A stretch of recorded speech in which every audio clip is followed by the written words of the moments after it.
Today on Mr. Media, I'll talk to Howard Sounes, author of an extensive and intensive new biography of Beatle Paul McCartney, Fab, An Intimate Life of Paul McCartney. Stick around. Baby, you'll be amazed.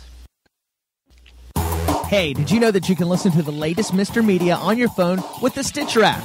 Stitcher is smart radio for your smartphone. Mr. Media is on demand and on the go with Stitcher.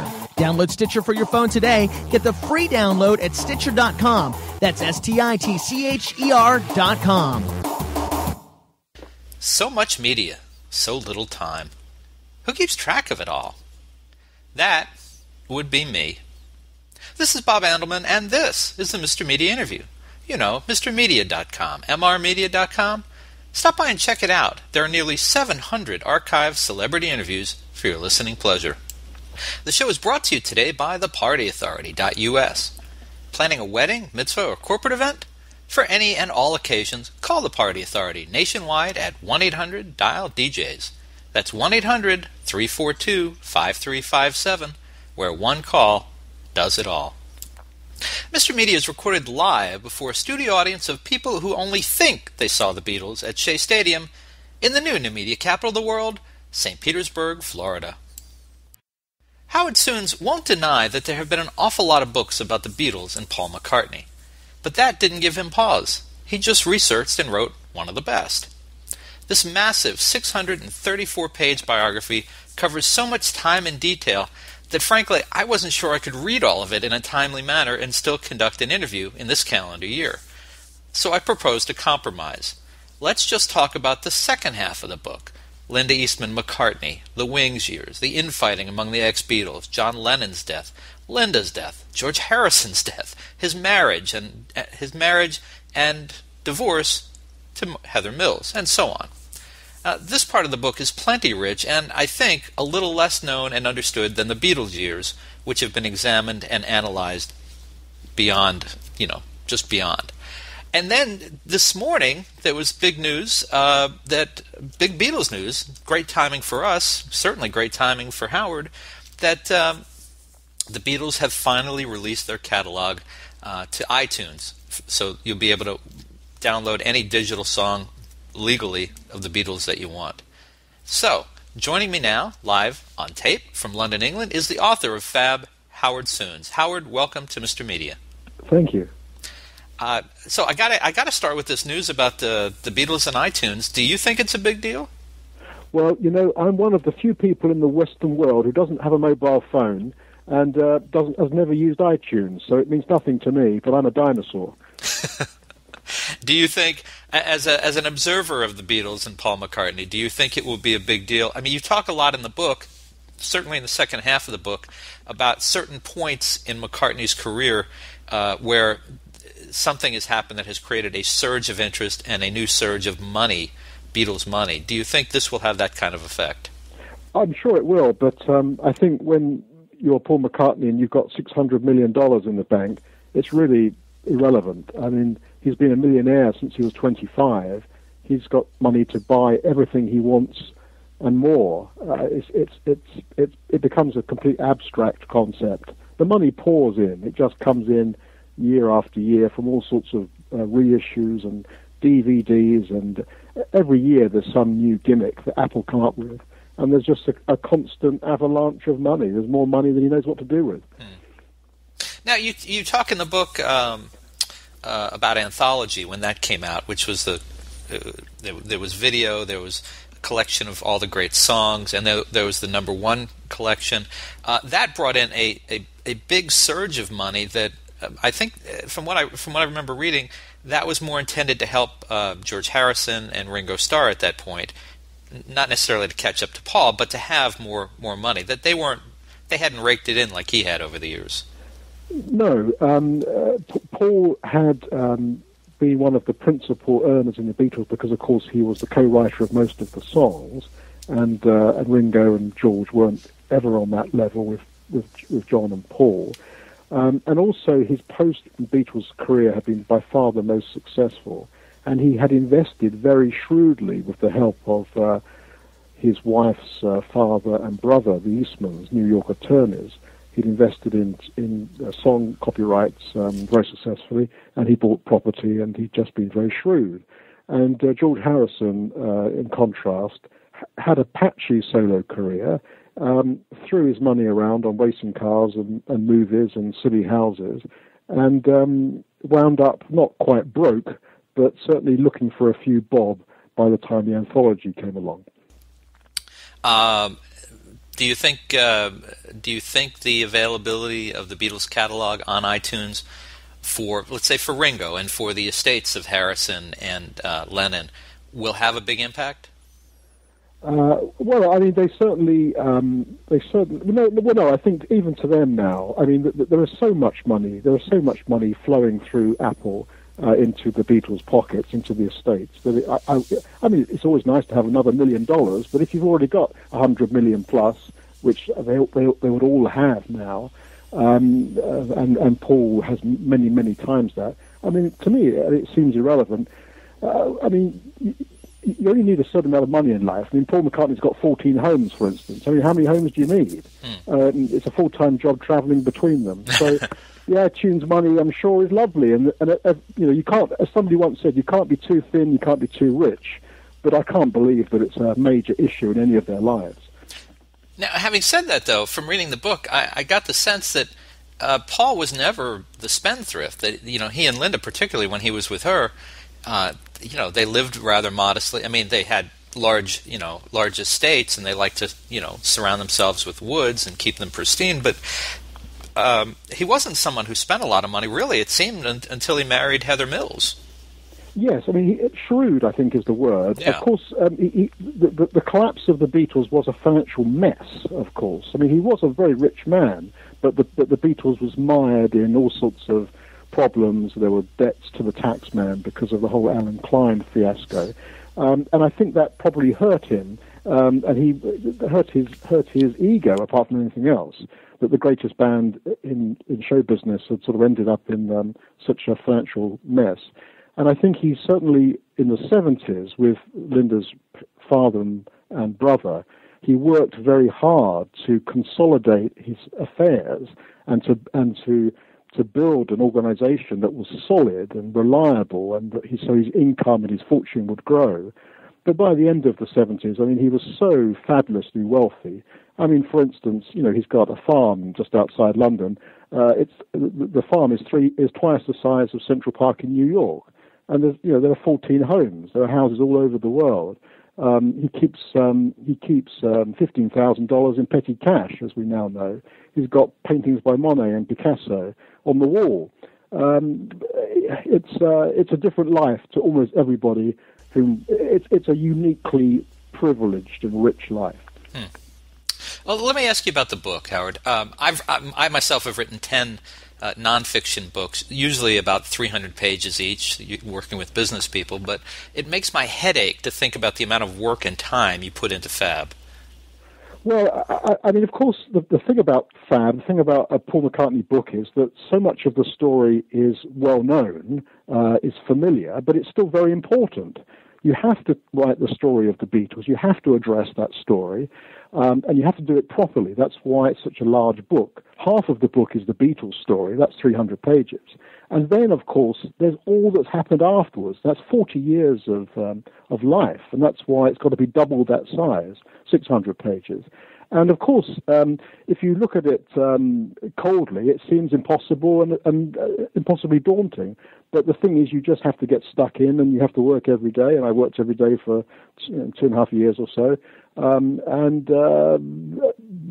the end of 2.5 years, you've got a book. I don't know. You did this in 2.5 years. I feel like a piker next to you, my friend. Yeah, well, I mean, I write books for a living. I do it full time. I don't do anything else. So it's not as if I've got something else that's, there's no other call on my time. So I work every day. I certainly work hard, and it certainly was difficult. But the difficulty really is trying to tell a familiar story so it's fresh. And the analogy I always say is really Winston Churchill. If one were to write a biography of Winston Churchill, who had a wonderful, interesting life, you'd have to tell the story within that book of the Second World War. Now, that alone would take you 300-400 pages, And then Sir Winston had a whole life before the war and after the war that's really equally as important. And it's a bit like that with Paul.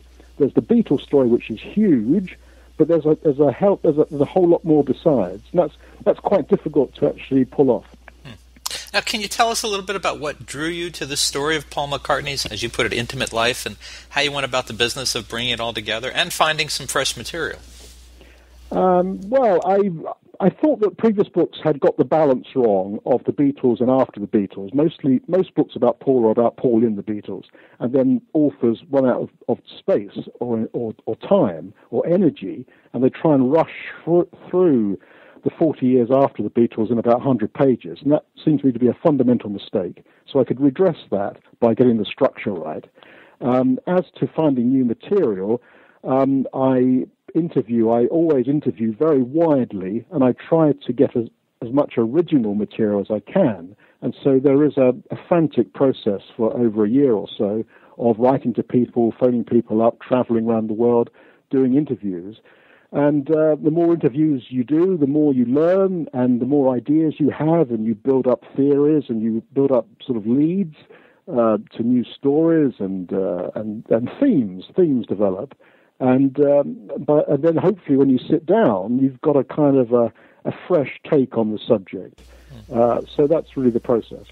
I think as a writer myself, I was very impressed by the sheer number of original interviews you seem to have conducted for this, because it's different. You know, there are a lot of people who write these books and they throw them together strictly from existing material. They don't do original research. And it seemed like you got a great deal of cooperation from McCartney's friends and extended family.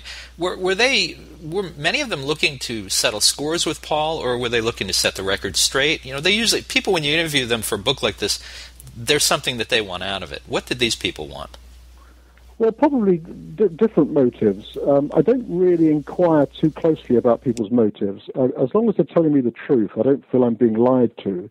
I'm quite happy to go along with them. Many people were interviewed, but it's also, I must say, it's fair to say that many people weren't interviewed because they wouldn't. And they wouldn't, I think, because Paul didn't want them to.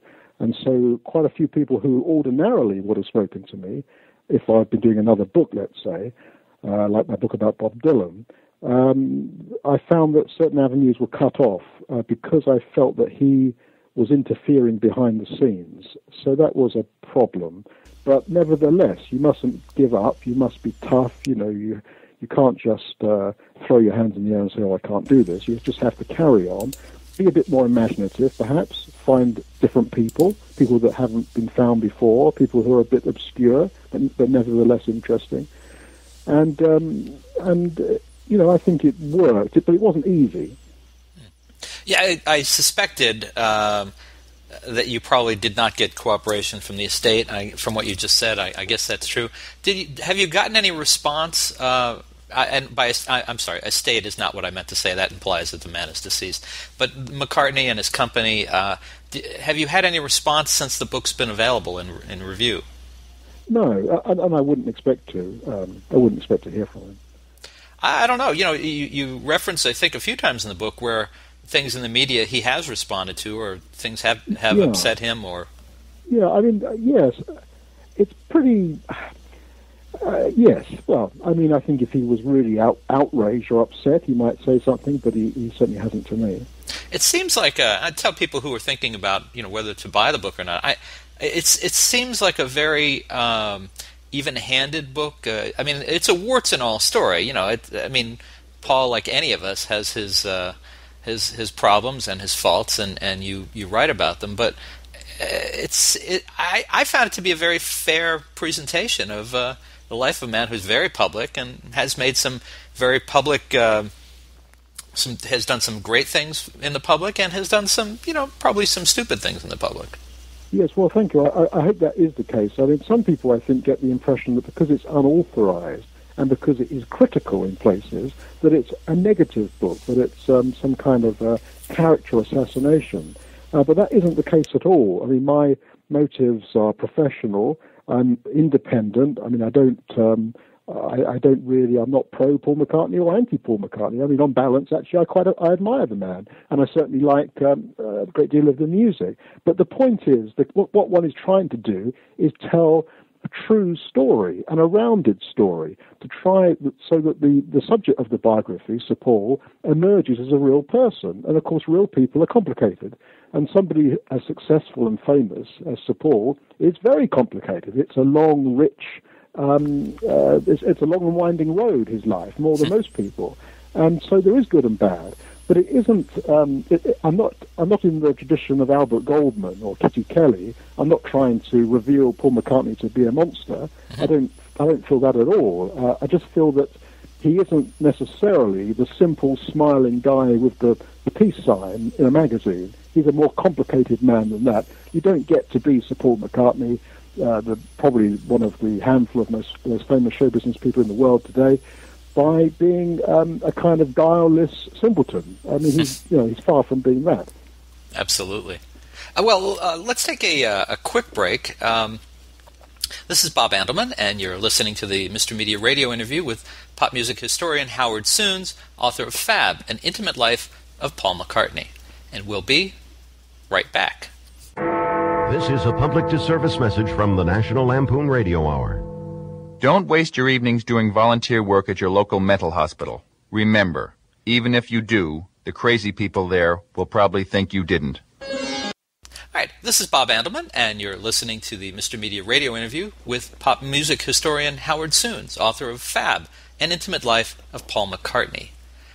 Howard, is there anything you left out of the book for reasons of space, propriety, or some other reason? Yes. Yes, there is. We have this thing in Europe now called privacy legislation, which is a new thing that comes from the European Parliament.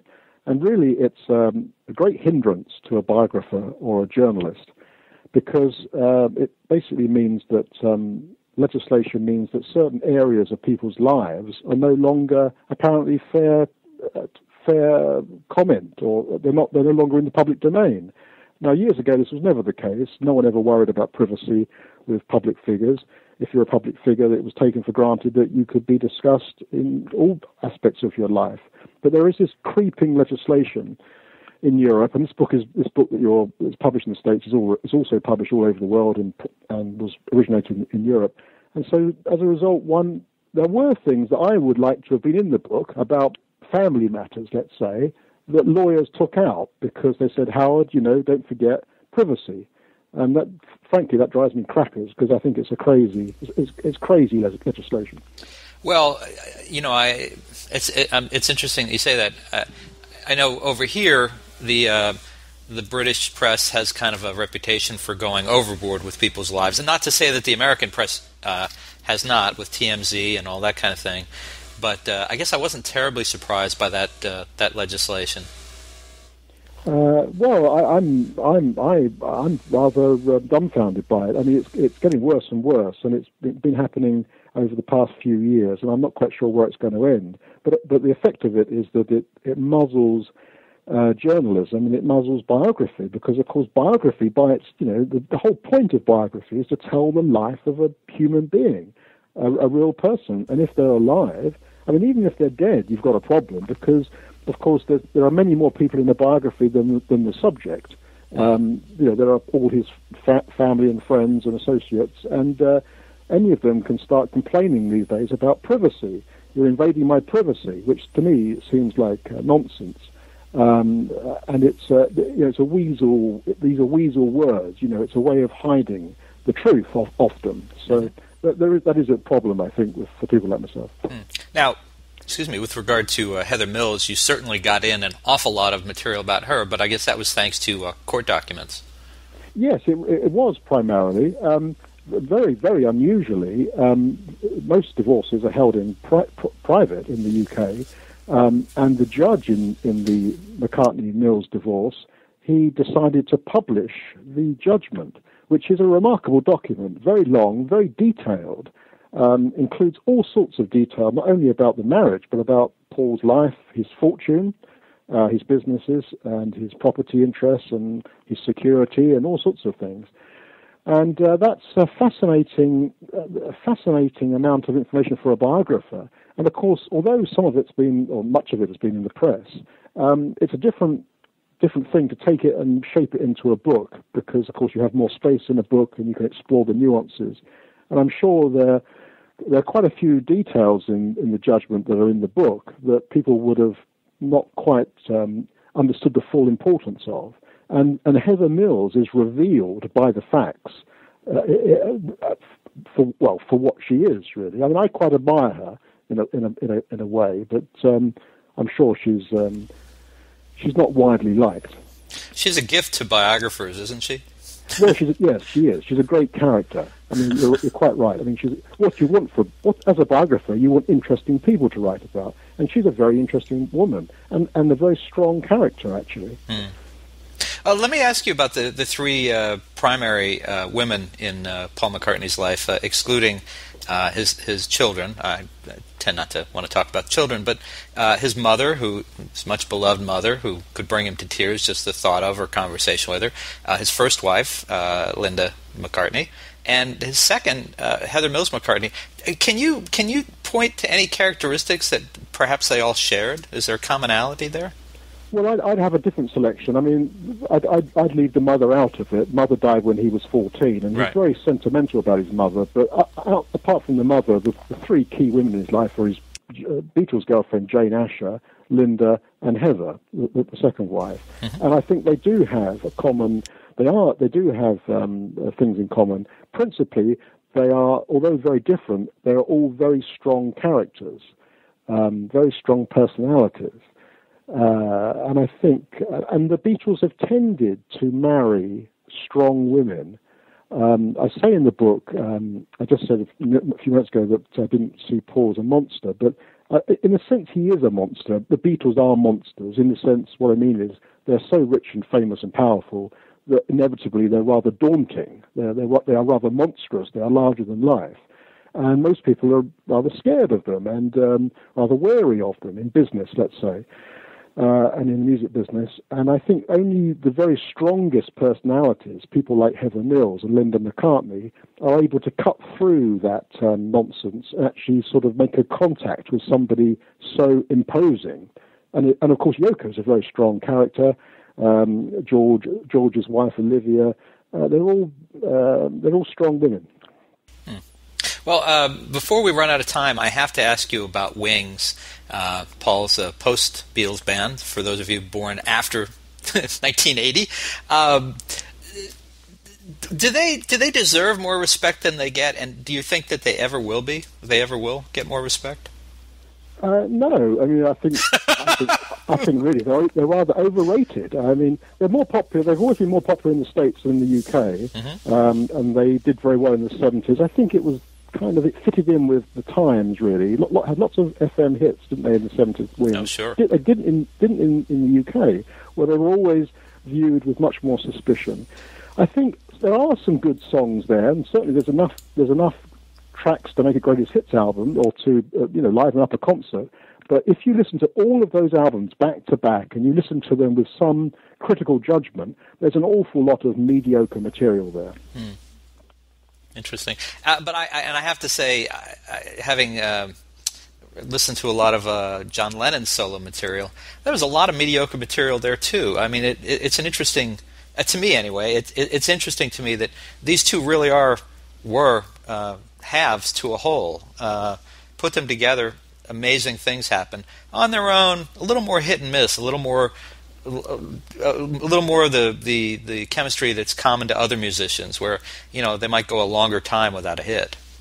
Yes, certainly they were both stronger in the band, and certainly there's a falling off in quality with both of them, with all the Beatles. There's a falling off in quality after the Beatles, but of course they keep making music, and Paul has worked hard to maintain a career independent of the Beatles.